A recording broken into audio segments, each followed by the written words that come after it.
So చాలామంది వచ్చేసరికి final ఇయర్కి చేరుకున్నారు. జేఎన్టీహెచ్ బీటెక్ కానీ బీఫార్మసీ కానివ్వండి, గేట్ ఎగ్జామ్ రాసేవాళ్ళు రాశారు.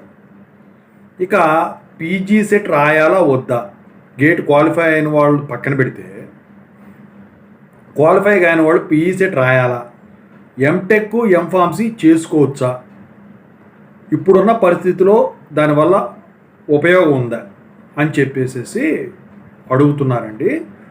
సో అసలు పీజీ సెట్ రాయాలా, ఎంటెక్ ఎంఫార్మసీ చేయడం వల్ల ఉపయోగాలు ఏంటి, అది కూడా ఇట్లాంటి క్లిష్ట పరిస్థితుల్లో, ఆర్థిక మాంద్యం రెసిషన్ ఉన్న పరిస్థితుల్లో ఏంటని చెప్పేసి ఇప్పుడు నేను మీకు చెప్తాను.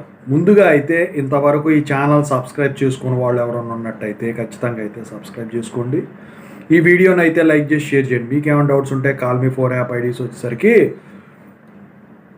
ఇక తెలుగు ఇంజనీరింగ్ ఎడ్యుకేషన్ టెలిగ్రామ్ ఛానల్లో షేర్ చేశాను. ఆ గ్రూప్లో జాయిన్ అయ్యి ఖచ్చితంగా అయితే కాల్ చేయండి. దీంతోపాటు Telugu engineering education, JNTU university updates channel, software course workshop channel subscribe చేసుకుని మీకు ఉపయోగపడుతుంది.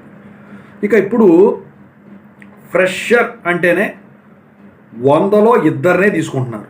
అది కూడా పెద్ద పెద్ద పాత అటానమస్ కాలేజీలో వాళ్ళ ప్లేస్మెంట్స్ బతిమాలు కొని తెచ్చుకుంటే వాళ్ళ ద్వారా వీళ్ళకి ఏ రిఫరల్ సిస్టమ్ అని అదని మామూలు సొంత కొట్టేవాళ్ళని కొట్టుకుంటున్నారు, వెళ్ళిపోతున్నారు. బ్యాక్ డోరు పనిచేయట్లేదు, ఆఫ్ క్యాంపస్ డ్రైవ్లు పనిచేయట్లేదు, జాబ్ మేళాలు పనిచేయట్లేదు, ఆన్ క్యాంపస్ డ్రైవ్లు పనిచేయట్లేదు, వాకిన్స్ కూడా పనిచేయట్లేదు. మరి ఎట్లాంటి పరిస్థితుల్లో ఎన్ని రోజులు ఉంటారు? కోర్స్ నేర్చుకొని దానికి వెళ్దామంటే ఇప్పట్లో వచ్చేలా లేదు. ఫేక్ పెట్టుకోవడానికి కెరీర్ గ్యాప్ కావాలి, అది కూడా నడవట్లే బయట. మరి ఇట్లాంటి సమయంలో ఏం చేయాలి? చదువుకుంటే ఖాళీ కూర్చోడానికి అయితే కాదు కదా. అయితే రెసిషన్ అనేది ఎప్పుడూ ఉండదు. అందుకని ఈ టైం స్పాన్లో ఇప్పుడు పీజీ సెట్ కట్టేసుకోండి.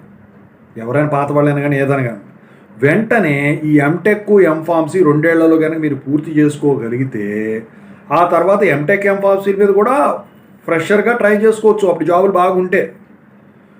లేదు అప్పుడు కూడా ఇది అవ్వట్లా, ఫ్రెషర్స్ తీసుకోవట్లా, ఎక్స్పీరియన్స్నే తీసుకుంటున్నారంటే ఆ ఎంటెక్ ఎంఫార్మసీ అట్లా ఉంచేసి ఈ 2 సంవత్సరాలు గ్యాప్ పెట్టుకొని మీరు ఎక్స్పీరియన్స్ ట్రై చేసుకోవచ్చు. ఈలోపు కోర్సు నేర్చుకుంటా. కాదు నేను టీచింగ్ సైడ్ వెళ్తా అంటే అటు వెళ్ళొచ్చు. లేదు నేను గవర్నమెంట్ జాబ్స్ ట్రై చేసుకుంటా అంటే ఎంటెక్ ఎంఫార్మసీ వచ్చేసరికి మీకు ప్రమోషన్లకి వాటికి ఉపయోగపడతాయి. సో ఎడ్యుకేషన్ క్వాలిఫికేషన్ పెంచుకోవడం అయితే చాలా మంచిది ఇవాళ రోజున. ఎందుకంటే చాలామందికి అవగాహన లేక ఖాళీగా వదిలేస్తున్నారు. ఎందుకంటే ఇప్పుడు బీటెక్లు ఇప్పుడు ఇంటర్ దాకా చదివి ఆపేశారు అనుకోండి, దాని మీద ఎక్కువ జాబ్లు ఉండవు కదా. అలాగే ఇప్పుడు ఇవాళ రోజు పరిస్థితి ఎలా ఉందంటే బీటెక్ చేసిన వాళ్ళు ఎక్కువ మంది ఉన్నారు, బీఫార్మసీ చేసిన వాళ్ళు ఎక్కువ మంది ఉన్నారు, ఎంటెక్ ఎంఫార్మసీ చేసేవాళ్ళు ఉన్నప్పటికీ దానంత లేదు. అందుకని చెప్పేసి అవి జాయిన్ అయిపోండి. అవి జాయిన్ అయ్యి మీరు ఫ్రెషర్గా బీటెక్ మీద కూడా ట్రై చేసుకోవచ్చు. ఇక ఫస్ట్ క్లాస్ లేని వాళ్ళు ఎవరైతే ఉంటారో బీటెక్లో వాళ్ళు కంపల్సరీగా ఎంటెక్ ఎంఫార్మసీ చేయటం అయితే మంచిది. అంటే బీఫార్మసీలో ఫస్ట్ క్లాస్ లేకపోయినా బీటెక్లో ఫస్ట్ క్లాస్ లేకపోయినా, ఎందుకంటే ఎంటెక్లో ఖచ్చితంగా ఎంఫార్మసీలో ఫస్ట్ క్లాస్ వస్తుంది. మీరు ఎట్లా రాసినా కూడా సబ్జెక్టులు పాస్ అవ్వటం కానివ్వండి. అయితే ఇప్పుడు నాకు తెలిసి మీరు కాలేజీకి వెళ్ళే పని ఉండదు.